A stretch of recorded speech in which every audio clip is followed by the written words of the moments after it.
Welcome back to Tuesday, where we review all three of the vendors that change their wares on Tuesday mornings at 10 a.m. Eastern. First up, we have the Scholarium. Then we're going to head to the Telvar Merchant in Imperial City.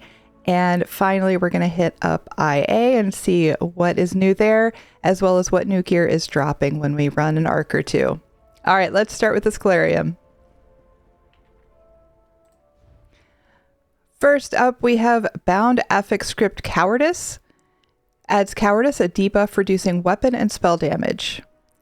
Bound Focus Script Mitigation. Adds damage reduction. Bound Focus Script Restore Resources. Adds resource restoration.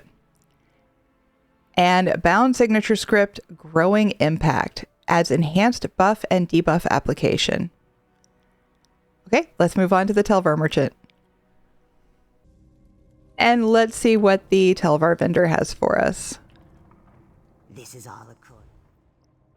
First up, we have Stormhaven treasure maps. I'm definitely not recommending this for 6,000 Telvar. However, if you're curious, Stormhaven brings us Dreamer's Mantle, Night Terror, and Storm Knight's Plate, as well as potential for leads for Ancestral Orc boots and maces.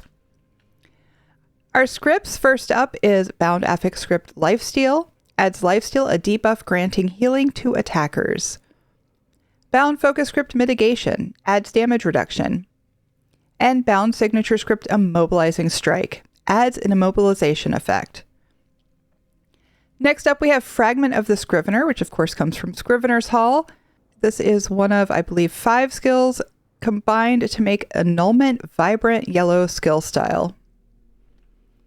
I don't think this one is that difficult to get.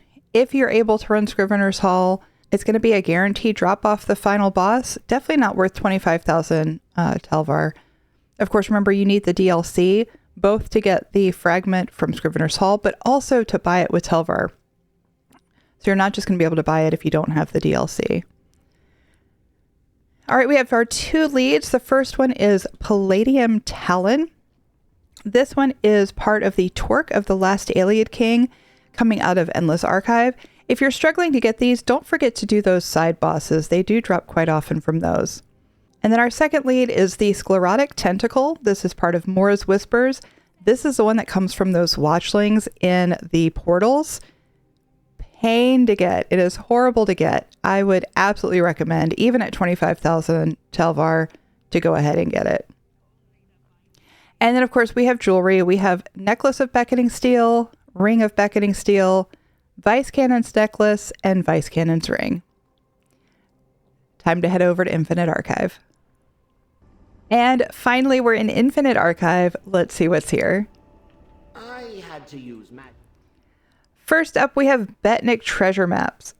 Again, I'm not going to recommend a Betnik treasure map for 2,000 archival fortunes. They are awfully cheap through guild traders. But any of the starter zones like Betnik will drop Armor of the Trainee gear. And this one also has a chance of dropping leads for Ancestral Orc belts or staves. Archival Riddles consume 20 Archival Riddles to unlock the Archival Veteran Achievement and the Veteran of the Infinite body art. Here's our body art.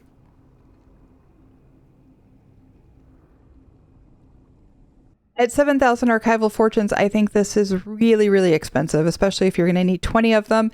These are going to be a guaranteed drop as you go through and do your Infinite Archive dailies. So I definitely think you should skip this one. Time for scripts. We have our Bound Affix Script Brittle. Adds Brittle, a debuff increasing critical damage taken. Bound Affix Script Empower. Adds Empower, a buff increasing heavy attack damage. Bound Focus Script Taunt. Adds a taunt. Bound Signature Script Fencer's Parry. Adds deflection of next direct damage attack. We have our style page Incredus' Behemoth Shoulder. There's the shoulder.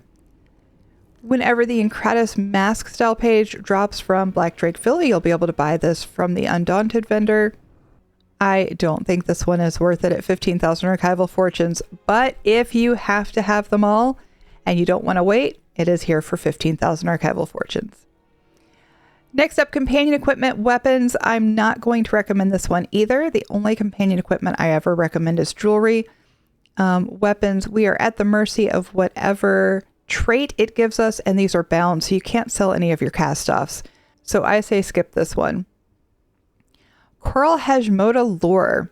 If you take 25 of these, which drop out of Ghost Haven Bay Public Dungeon in High Isle, and combine them with 25 of the decoys from Spire of the Crimson Coin Public Dungeon, also in High Isle, you can make the Coral Hajmoda pet.